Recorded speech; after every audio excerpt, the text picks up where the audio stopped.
Dans une époque ancienne, bien avant l'arrivée des hommes modernes, les terres étaient gouvernées par des forces mystiques et des gardiens sacrés. Parmi eux, la légendaire gardienne des eaux, Isila, régnait sur les rivières, les lacs et les océans. Son visage, orné de tatouages mystérieux, symbolisait son lien profond avec les esprits de l'eau et les anciens dieux. Isila, depuis sa jeunesse, avait montré des signes de sa destinée unique. Née au cœur de la jungle, près d'une source sacrée, elle possédait une connexion inexplicable avec les eaux. Un jour, alors qu'elle n'avait que 10 ans, une sécheresse dévastatrice s'abattit sur son village. Les rivières tarirent et la vie s'éteignait lentement. Guidée par une voix mystérieuse, Isila plongea dans la source sacrée et fit appel aux esprits de l'eau. Miraculeusement, les eaux revinrent, sauvant son peuple. Reconnaissant son potentiel, les anciens du village décidèrent de former Isila aux arts anciens. Elle apprit à communiquer avec les esprits, à maîtriser les éléments et à protéger l'équilibre naturel. Ses tatouages, gravés par le grand chaman, étaient des runes de pouvoir, chaque ligne et courbe représentant un aspect de son essence et de ses devoirs. Elle devint également amie avec 2 autres gardiens, Malik, le gardien des forêts, et Amina, la gardienne des vents. Alors qu'Isila grandissait, des forces sombres commencèrent à émerger. Un sorcier exilé, jaloux de son pouvoir, chercha à corrompre les eaux sacrées pour obtenir la domination.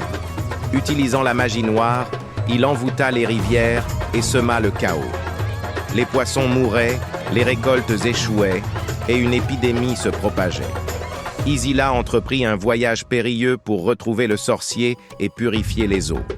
En chemin, elle rencontra des alliés improbables, un aigle majestueux qui devint ses yeux dans le ciel et un vieux guerrier, gardien des montagnes, qui lui enseigna la patience et la stratégie.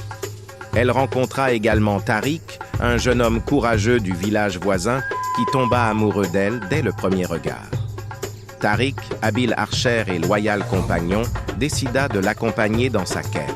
Alors qu'ils voyageaient ensemble, Isila et Tariq développèrent une connexion profonde. Leur amour naissant apporta de la force et de la détermination à Isila, mais aussi une vulnérabilité que le sorcier exploita. En utilisant un sort, il manipula Tariq pour qu'il trahisse temporairement Isila, espérant ainsi affaiblir la gardienne des eaux. Cependant, l'amour véritable entre eux permit à Tariq de se libérer du contrôle du sorcier. La confrontation finale eut lieu dans une caverne sous-marine où le sorcier avait invoqué un démon de l'eau. Isila, utilisant toute sa sagesse et ses pouvoirs, affronta le démon et le sorcier dans une bataille épique. Tariq, libéré de l'emprise du sorcier, se battit vaillamment à ses côtés. Isila invoqua les esprits des eaux et utilisa ses tatouages pour canaliser leur énergie. Après un combat acharné, elle réussit à purifier les eaux et à emprisonner le sorcier dans un tombeau aquatique éternel. Avec le retour de la paix, Isila devint une légende vivante, une gardienne respectée et aimée.